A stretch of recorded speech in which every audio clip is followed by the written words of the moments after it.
My dear student of the third secondary stages, welcome back again in a new episode of your favorite program Madrasa على الهوا. This is a new meeting and a new lesson for calculus. We started our curriculum for this year by discuss the derivative of the trigonometric function sec, cotan and cosec, and we talked together about the parametric derivative, and we are going to complete our lesson, which is talking about the implicit derivative and the higher derivative, if we have enough time to cover these items. Let's remember together what we had in the previous episode. We have an example, right, like find dy over dx for the following.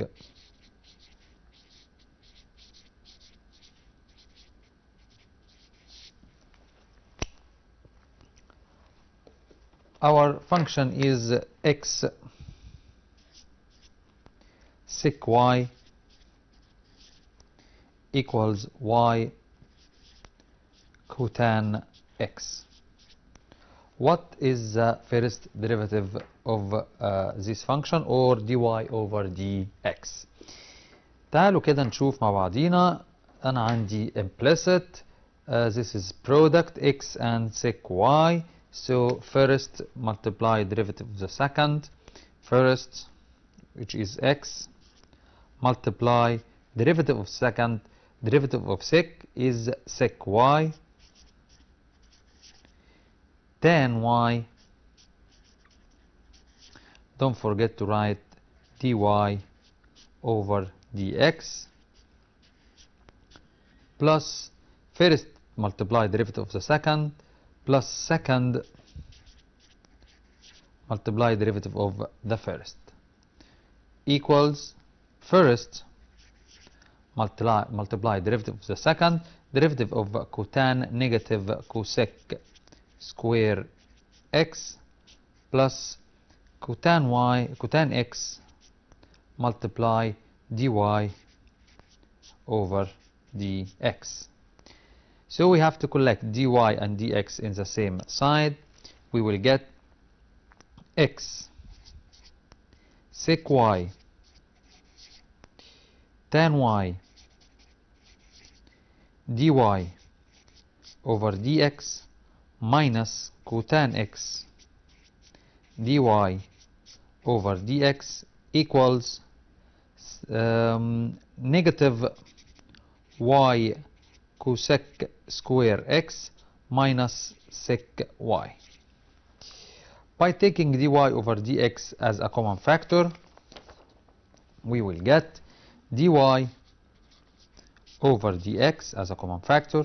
So we will get x sec y tan y minus cotan x equals negative y cosec square x minus sec y. Therefore dy over dx equals negative y cosec square x plus sec y over x sec y tan y minus cotan x, and this is the first derivative of the function. طبعا مسألة مهمة بالنسبة لنا، اللي رجعنا فيها الامبليسيت فانكشن ورجعنا فيها الكونديشنز بتاعت البرودكت وازاي اعمل سيبريشن، وما نسيناش ان احنا نبقى عارفين ان دي بنعمل الديريفاتيف with respect to x، فما نساش في الخطوة الأولانية دي إن أنا بعمل بعد ما بعمل الديريفاتيف بتاع sec y اللي هو sec times tan، ما انساش أعمل ال dy over dx لأنها implicit function. طيب تعالوا برضو نتعرض مع بعضينا كده لبعض المسائل اللي بتتكلم على البارامتريك، واللي بغير فيها في المنهج الجديد او الكتاب الجديد شكل المسألة، لكن او شكل المطلوب او الستوري بتاعها، لكن هنحلها بنفس الطرق اللي كنا بنحل بيها زمان. تعالوا نشوف الموضوع ده بيتحل ازاي والمسألة تجيلي ازاي ونبدأ نتعامل معاها بأنهي طريقة. ده برضو شكل جديد من المسائل، بيقول لحضرتك find the value of parameter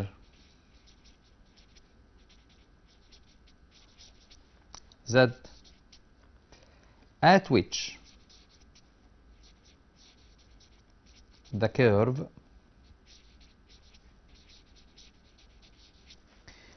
فين الكيرف بقى؟ الكيرف مديهولي على 2 بارts. الكيرف x equals 2z power 3 minus 5z power 2 minus 4z plus 12 and y equals 2z power 2 plus z minus 4. ماله بقى الكيرف ده؟ has a horizontal tangent and another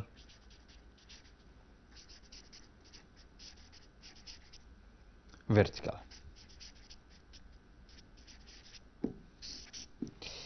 Find the value of the parameter z at which the curve x equal 2z power 3 minus 5z power 2 minus 4z plus 12 and y equals 2z power 2 plus z minus 4 has a horizontal tangent and another vertical. ده بالظبط هستخدم فيها طريقة البارامتريك والتشين رول ونشوف مع بعضينا هنعمل ايه. انا كان عندي الاكس equals 2z power 3 minus 5z power 2 minus 4z plus 12. اقدر اجيب من هنا dx over dz هتبقى equals 6z power 2 minus 10z minus 4, and this is dx over dz. We have y equals 2z power 2 plus z minus 4 يبقى dy over dz equals 4z plus 1, and this is dy over dz.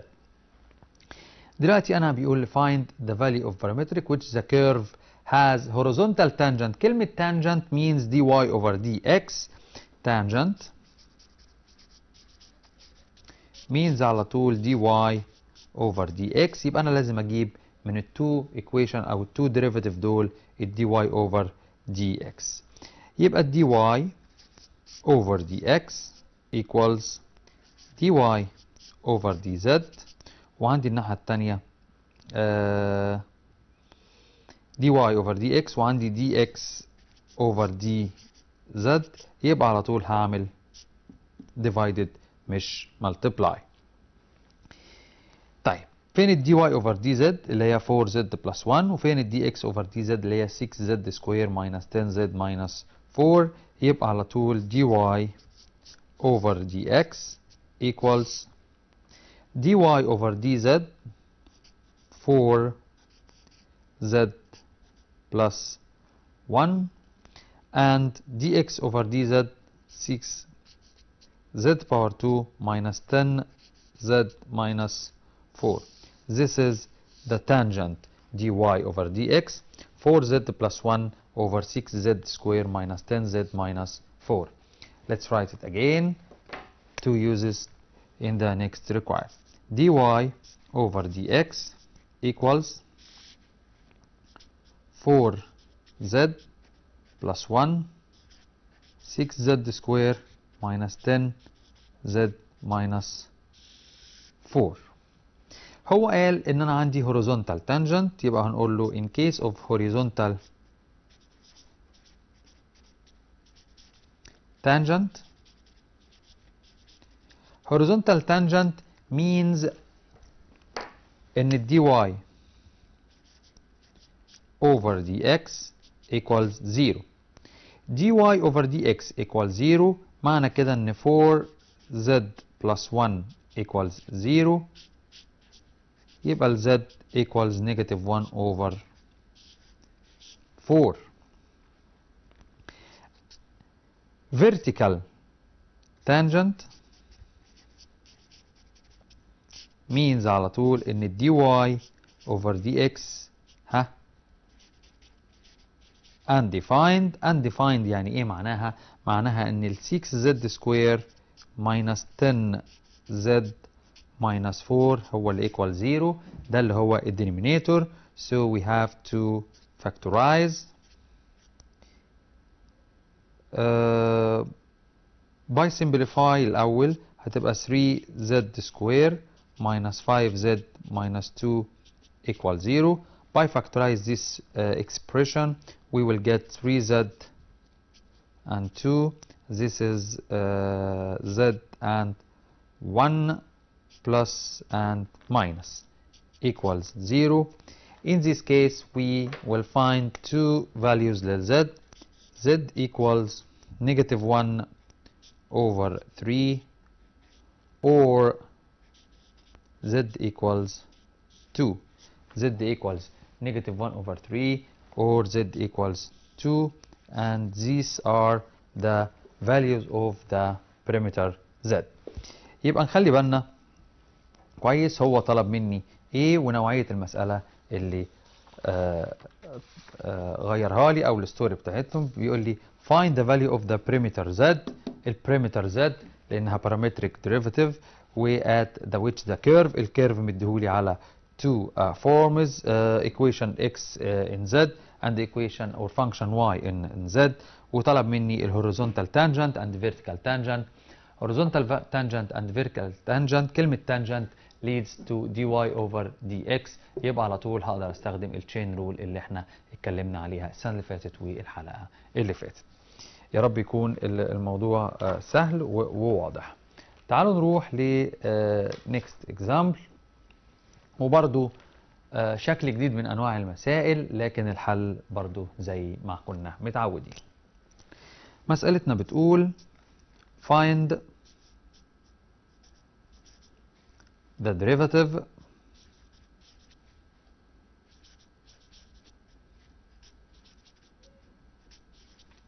of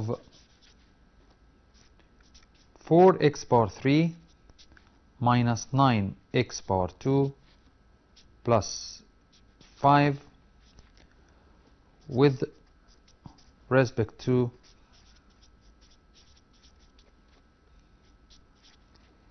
three x power 2 plus 7. Find the derivative of 4x power 3 minus 9x power 2 plus 5 with respect to 3x power 2 plus 7. هنعملها ازاي؟ برضو هحاول احولها لبارامتريك زي ما احنا متعودين ونستخدم التشين رول ونشوف هنكتبها ازاي في الاخر. انا هقول له put y هي اللي equals 4x power 3 minus 9x power 2 plus 5. This is y. And make this expression as z, which is 3x power 2 plus 7. Then now هو طالب ايه بقى؟ Find the derivative of this expression with respect to this. طيب ده احنا سميناه ايه؟ ده سميناه y، وده سميناه ايه؟ سميناه z. يبقى هو عايز الديريفيتيف بتاع الواي with respect to z، يبقى هو عايز دلوقتي dy over dz. يبقى كل اللي بنعمله دلوقتي ان احنا بنعمل رينيمنج للاكسبريشنز بتاعتنا عشان اقدر اوصل للماثيماتيكال اكسبريشن او ماثيماتيكال ريليشن اللي يطلع لي الحل المطلوب. Find the derivative of this expression with respect to this expression. Make it y and make this is z. مش هقدر اخلي واحده فيهم x لان هي equation or function of x.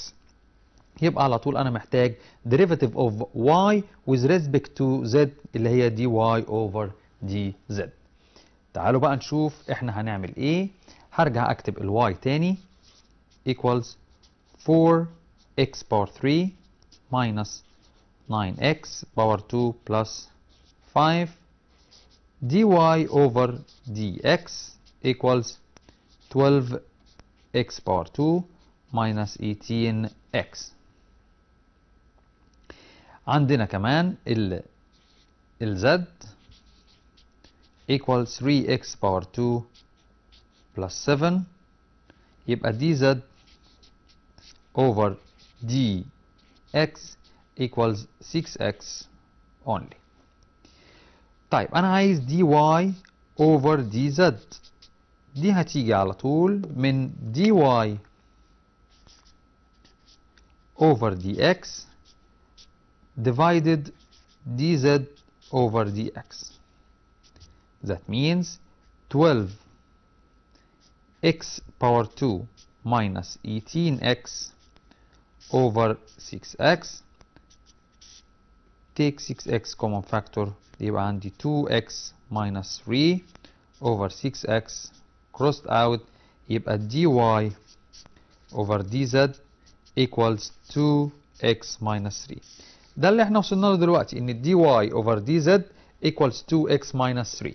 تعالوا نكتبها بقى بالطريقة اللي هو عايزها. انت عايز derivative of this expression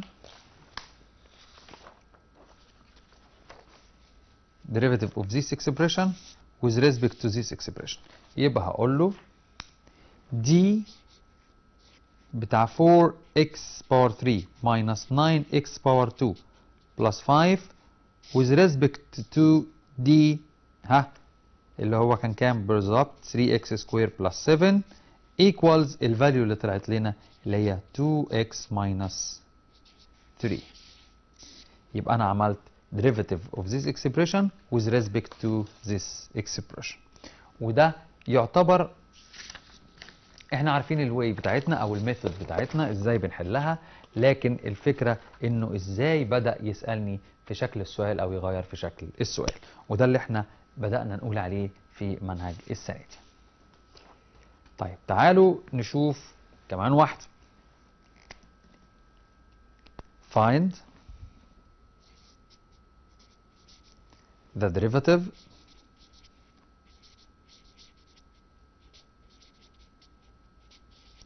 of x squared plus 1 with respect to root x squared minus 1. يلا يا ولادنا نبتدي نحل مع بعضينا ونشوف مين فينا هيحل أسرع، ولكن محتاجين سرعة ودقة في نفس الوقت. y equals x squared plus 1 مرحلة الرينيمينج، وال z equals root x squared minus 1. محتاج هنا dy over dx هتبقى 2x. الناحية التانية dz over dx equals طبعا الديريفاتيف بتاع الروت يا ولاد كان عبارة عن 1 over 2 times الروت، الكلام ده في السكوير روت، multiply derivative inside the root اللي هو 2x. ال 2 crossed out مع ال 2 هيتفضل عندي x over dz over dx equals x over square root of x square minus 1. طيب نشوف الريليشن. انا عايز dy over dz يبقى هعمل ده divided ده dy over dx dz obtained from dy over dx divided dz over dx. Let's do it together. يبقى عندي dy over dz equals dy over dx was 2x divided dz over dx was x over x square minus 1. يبقى 2x multiply root x square minus 1 over x. x crossed out مع x يبقى it will be 2 x square minus 1 and this is dy over dz and this is the value of the first derivative of نكتبها بقى زي ما احنا اتعودنا دي بتاعت x square plus 1 with respect to root x square minus 1 equals 2 root x square minus 1. يا رب تكون وضحت وبقت سهلة لحضراتكم. تعالوا نشوف مع بعضينا كمان سؤال. find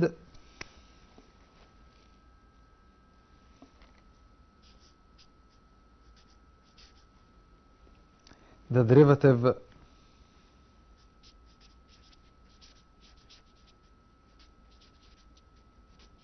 of what? Of x plus 1 over x minus 1 with respect to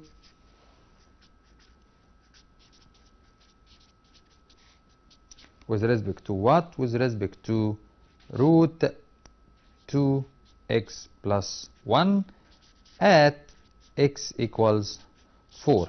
كمان هو مديني numerical value للx عشان اطلعها له في الاخر numerical value او real number. نشوف السوليوشن بتاعنا. اول حاجه هنعمل renaming. ادي ال derivative of x plus 1 over x minus 1 دي هنسميها مع بعضينا y equals x plus 1 over x minus 1.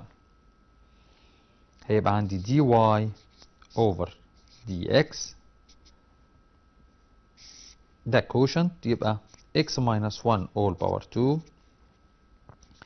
x minus 1 في derivative النيوميريتور which is 1 minus x minus 1 في derivative الدينومينيتور is 1. 1 يبقى x minus 1 minus x plus this is negative 1 and x minus 1 all power of 2. x crossed out مع ال x هيدينا negative 2 over x minus 1 all power of 2 and this is dy over dx. نقول له ال z كانت عبارة عن root 2x plus 1. We will get dz over dx 1 over 2 times the root multiply derivative of the root which is 2. By simplifying يبقى we will get dz over dx equals 1 over 2x plus 1 and this is dz over dx. Now we need dy over dz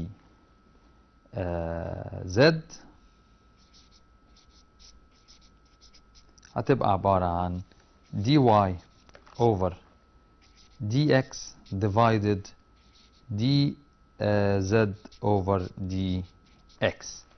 By substitution using the previous equations, dy over dx, as we know, dy over dx negative 2 over x minus 1 power 2 negative 2 over x minus 1 all power of 2 divided dz over dx, as we know it's 1 over root 2x plus 1. يبقى عندي هنا 1 over root 2x plus 1. Negative 2 over x minus 1 all power of 2 multiply 2x plus 1 under root over 1. It will be negative 2 square root 2x plus 1 over x minus 1 all power of 2. الكلام ده اللي هو ايه؟ اللي هو d of x plus 1 over x minus 1 with respect to 2x plus 1 under the root equals negative 2 root 2x plus 1 over x minus 1 all power of 2. رجع قال لي find الكلام ده at x equals 4. يبقى اقول له dy over dz كانت عبارة عن negative 2x plus 1 over x minus 1 all power of 2 at x equals 4. يبقى عندي negative 2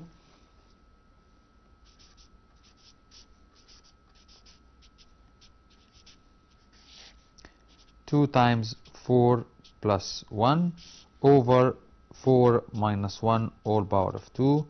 2 times 4 8 plus 1 9 root 9 3 يبقى negative 2 times 3 and 4 minus 1 3 power 2 equals 9. By cancelling يبقى the final answer will be negative 2 over 3.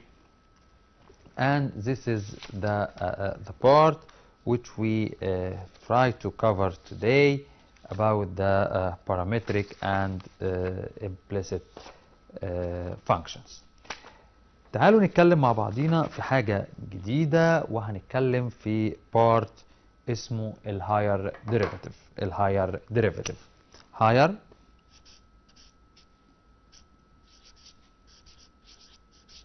ديريفاتيف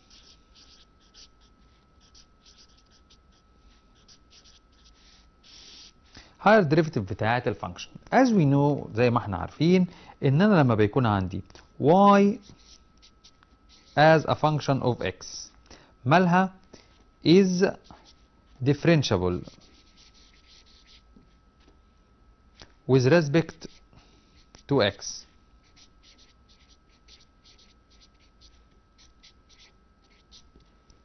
فكان عندي حاجة اسمها y dash اللي هي dy over dx denoted by f dash of x. وكنا ده بنسميه ايه؟ بنسميه الفيرست ديريفاتيف، بنسميه the first derivative.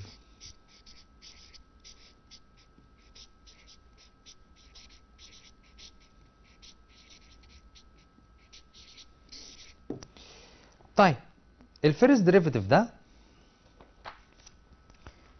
اللي هو y dash f dash of x اللي هو كان dy over dx. اقدر ده مديني represent a new function. النيو فانكشن دي برضو differentiable with respect to x، هيديني السكند ديريفاتيف d by dx ل dy over dx. على طول يديني حاجة اسمها d2y over dx square. هيديني ايه؟ d2y over dx square اللي هي d2y over dx square اللي هي second derivative يا مستر، اللي هي y double dash او اقدر عليها f double dash of x. وهكذا اقدر اعلى بالديريفاتيف بتاعي لحد ما اوصل ل y n equals d ny over dx power n اللي هي في نفس الوقت f n of x. ده الانث ديريفاتيف. الانث ديريفاتيف يعني مثلا لو انا عندي ال y equal 5x power 4 plus 7x power 3 plus 2 we only find d2y over dx square. d2y over dx square معناها عايز السكند ديريفاتيف. اوكي نكتبها مع بعض مرة تانية. y equals 5x power 4 plus 7x power 3 plus 2. هقول له dy over dx اللي هي y dash equals 20x power 3 plus 21x power 2. أجيب y double dash which is d2y over dx square هتبقى 60x power 2 plus 42x, and this is the second derivative. This is the second derivative. طيب تعالوا نجيب السكند ديريفاتيف لمسألة تانية ونخلي بالنا منها كويس. أنا عندي y equals x plus 1 و x minus 1، وطبعا عندي ال x not equal to 1 عشان ده الكونديشن بتاع المسألة، وعايز السكند ديريفاتيف. هقول له y dash equals، طبعا ده quotient يبقى denominator square x minus 1 multiply by 1 minus x plus 1 multiply by 1. by simplify تبقى x minus 1 minus x minus 1 over x minus 1 all power of 2 يبقى dy over dx equals negative 2 over x minus 1 all power 2. This is the first derivative. طب عايز اجيب السكند ديريفاتيف. طب ثانية واحدة يا مستر، الواي داش اللي هي dy over dx equals negative 2 over x minus 1 all power 2. لو جيت اجيب السكند ديريفاتيف هنا هتبقى مشكلة شوية عشان الباور 2 ده حد هيقول لي نعمل له expanding. طب اي رأيكم لو انا كتبتها negative 2 x minus 1 all power 2 وهتعامل معاها على انها composite function؟ يبقى ال y double dash اللي هي ال d 2y over dx square، يبقى الديريفاتيف بتاع ده الباور بينزل يبقى نيجاتيف 2 تايمز نيجاتيف 2 يبقى نيجاتيف 4 x minus 1 باور 1 ملتبلاي ديريفاتيف اللي جوه، يبقى ال y دبل داش عبارة عن دي باور نيجاتيف 2 يبقى هنا بوزيتيف 4 ودي نيجاتيف 3، يبقى على طول 4 اوفر x minus 1 باور اوف 3. طبعا عشان الباور هنا كان في الدينومينيتور طلع فوق يبقى باور نيجاتيف 2، يبقى نيجاتيف 2 تايمز نيجاتيف 2 ايكوال بوزيتيف 4 x minus 1 نيجاتيف 2 minus 1 نيجاتيف 3 ملتبلاي ديريفاتيف الفانكشن x minus 1 which is 1، يبقى ال y دبل داش عندي عبارة عن 4 x minus 1 all power of 3، ودي كانت مسألتي. طيب عندي مسألة بقى من المسائل المحببة ليا بصراحة في الامتحان اللي هي مسألة البروف. تعالوا نشوف احنا هنتعامل مع مسألة البروف ازاي. if y power 2 plus 2xy equals 8, prove that x plus y d2y over dx square plus 2 dy over dx plus dy over dx all power 2 equals 0. We need to prove this expression. اولا انا لازم ابص على الفانكشن فوق، هلاقي عندي implicit form اللي هو 2xy، وهبص على الديريفاتيف اللي هو مطلوب، هلاقي الهاير ديريفاتيف بتاعي او الهايست وان اوف اوردر 2 اللي هو السكند ديريفاتيف. معنى كده ان انا هتعامل مرتين، وهنا في تكنيكس معينه لازم ولادنا تخلي بالها منها. اول حاجه انا عندي y باور 2 بلس 2xy equals 8. هشتغل implicit function، وكمان هشتغل في الديريفاتيف بعد ما اجيب الفيرست ديريفاتيف هكمل على المساله بتاعتي واجيب السكند ديريفاتيف. طيب في طريقه ثانيه اللي الولاد بيشتغلوها، ان بعد ما بيجيب الفيرست ديريفاتيف دي واي اوفر دي اكس بيعمل سيبريشن ويجيب الدي واي اوفر دي اكس لوحديها ويشوف الفاليو بتاعتها، وبعد كده يجيب السكند ديريفاتيف اللي هو دي 2 واي على الدي اكس سكوير ويشوف الفاليو بتاعتها، وبعدين يعمل سبستيوشن في المساله. طبعا دي طريقه ودي طريقه، مش دايما دي بتنفع ومش دايما دي بتنفع. هما بينفعوا في كل المسائل، لكن احنا دايما بنشوف انهي طريقه اسهل وانهي اللي هيوصلنا بشكل اسرع وادق من التاني، وبنحاول ناخد الطريق ده. تعالوا نجرب الطريقه الاولانيه اللي احنا قلنا عليها، وتعالوا نجيب الفيرست ديريفاتيف. هنجيب الفيرست ديريفاتيف. الفيرست ديريفاتيف هنا هتبقى 2y dy over dx plus this is product 2x dy over dx plus y times 2 equals 0. طبعا المسألة كلها أقدر أعملها divided by 2.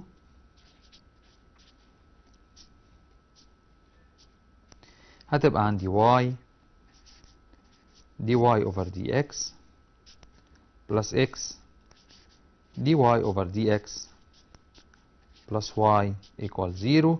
تعالوا نجيب السكند derivative. First multiply second. First في derivative of second اللي هي هتبقى d2y over dx square plus second multiply derivative of the first اللي هو dy over dx plus this is a product again. First multiply derivative of second which is d2y over dx squared plus second multiply derivative of the first which is 1 plus dy over dx, all of this equals 0. عندي دلوقتي d2y over dx square d2y over x square نكولكت them، يبقى عندي d2y over dx square هيبقى عندي y plus x، وبعدين عندي dy over dx plus dy over dx يبقى عندي 2 dy over dx plus انا خلاص خدت دول وبعدين خدت دول، يتفضل dy over dx times dy over dx يبقى dy over dx all power of 2 equals 0. يلا نكتبها زي ما هو طالبها، يبقى therefore y plus x or x plus y d2y over dx square plus 2 dy over dx plus dy over dx all the power of 2 equals 0, and this is the final of the product or the derivative. تعالوا نعمل check على كمان واحدة. If x squared plus y squared equals 9, prove that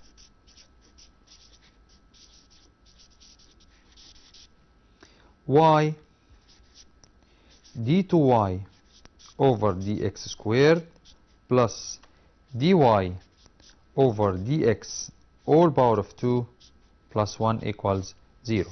This is the expression that we need to prove. تعالوا نتعامل مع المسألة ونشوف هنبدأ نحل ازاي.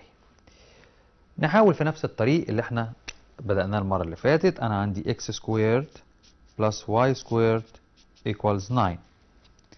By getting the first derivative 2x plus 2y dy over dx equal 0. ونشوف هنوصل ولا لا. طيب انا عايز second derivative. اولا ده كده ال second derivative يبقى 1 plus first multiplied derivative of second d2y over dx square plus second multiplied derivative of first derivative of y اللي هو dy over dx equal 0. يبقى على طول عندي y d2y over dx squared plus dy over dx times dy over dx يبقى dy over dx all to the power of 2 plus 1 equals 0, and this is the required to prove. مسألة بسيطة ومباشرة. عندي مسألة برضو مهمة جدا، تعالوا نستعرضها مع بعضينا. مسألتي بتقول ايه؟ دخل لي فيها perimeter زي ال z، هنا داخل لي perimeter n، وبيقول لي بالمسألة if x equals 2n power 3 minus 5 y equals 6n power 2 plus 1 find، نخلي بالنا كويس قوي هنا، d2y over dx squared at n equals 1. ونركز احنا هنعمل ايه عشان عندي خطوة مهمة جدا هنا. اولا انا عندي d الاكس equals 2 n power 3 minus 5، يبقى عندي dx over dn equals 6n.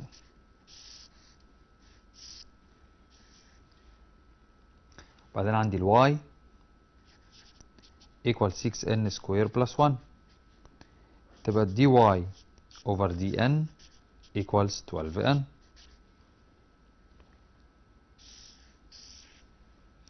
يبقى dy over dx عبارة عن dy over dn divided dx over dn. تمام، دي 6n باور 2 2n باور 3 فعلا يبقى الديريفيتيف 6n باور 2. يبقى dy over dx عبارة عن 12n divided 6n باور 2، يبقى على طول dy over dx عبارة عن 2 over n 2 over n. هنا هبتدي اجيب السكند ديريفيتيف اللي هي 2n باور نيجاتيف 1، يبقى هقول له دي 2y over dx سكوير، وهي الفكرة كلها هنا يا ولاد هتبقى نيجاتيف 2n باور نيجاتيف 2 dn over dx dn over ايه dx، وهي دي التريكس اللي في الموجود. دي 2y over dx سكوير، نخلي بالنا ان انا بعمل ديريفاتيف للاكسبريشن ده with respect to x، بس الاكس اصلا فانكشن في الان او يبقى لازم اقول دي ان اوفر دي اكس زي الامبليسيت بالظبط. يبقى دي 2y اوفر دي اكس سكويرد تبقى عباره عن نيجاتيف 2 ان باور نيجاتيف 2.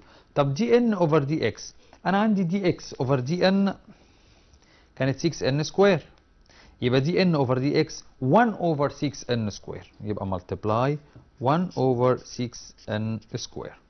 تعالوا نكتبها مره ثانيه. يبقى دي واي دي 2 واي اوفر دي اكس سكويرد نيجاتيف 2 اوفر ان باور 2 ملتبلاي 1 اوفر 6 ان باور اوف 2 باي كانسلينج، يبقى هيطلع على طول ال d2y over dx square equal negative 1 over 3n power 4 3n power 4. ونخلي بالنا ان الكونديشن هنا ان ال n not equal لكام؟ للزيرو. خلاص كده مسألتي تعتبر خلصت. قايل لي at n equals 1 يبقى هقول d2y at or over dx square equals negative 1 over 3 and this is the final answer. يبقى نخلي بالنا كويس قوي لما بستخدم البارامتريك equation والبارامتريك ديفيجن سوري البارامتريك ديريفاتيف. الخطوة المفصلية في الموضوع هي دي، ان انا منساش في السكند ديريفاتيف ان انا بعد ما اعمل الديريفاتيف لل 2n باور نيجاتيف 1 تبقى نيجاتيف 2n باور نيجاتيف 2، ما انساش الجزء ده اللي هو دي ان اوفر دي اكس، دي ان اوفر ايه؟ دي اكس. طيب لو انا عندي برضو نجرب كده مع بعض x equals z باور 2 minus 2z وال y equals z باور 2 find يلا بقى d2y over dx square at z equals 2 at z equals 2. نحل بنفس الطريقة. هجيب برضو dx over dz تبقى 2z minus 2 وهجيب ال dy over dz هتبقى 2z. برضو نفس الحكاية هقول dy over dx تبقى 2z over 2z minus 2 يعني by simplifying هتطلع z over z minus 1. هجيب برضو السكند ديريفاتيف هنا هيبقى اللي تحت سكوير يبقى ال d2y over dx سكوير يبقى z minus 1 all power 2 z minus 1 times 1 minus z times 1 multiply dz over dx. وبرضو ما انساش ال dz over dx اللي هي عبارة عن 2z minus 2 يبقى بشيل دي واحط مكانها 1 over 2z minus 2 وابدا اعمل substitution ومسألتي بتتحل. برضو هي الفكرة في الجزء الاخراني ده. اتمنى يكون قدرنا نوصل لكم معلومة مهمة جدا النهاردة في الهاير ديريفيتيف والامبليسيت. ذاكروا كويس، تحلوا كتير، يا رب نوفقكم ان شاء الله، واللي جاي لسه مشوارنا طويل. على وعد بلقائكم في الاسبوع القادم ان شاء الله. كده حلقتنا انتهت، اترككم في رعاية الله والسلام عليكم ورحمة الله وبركاته.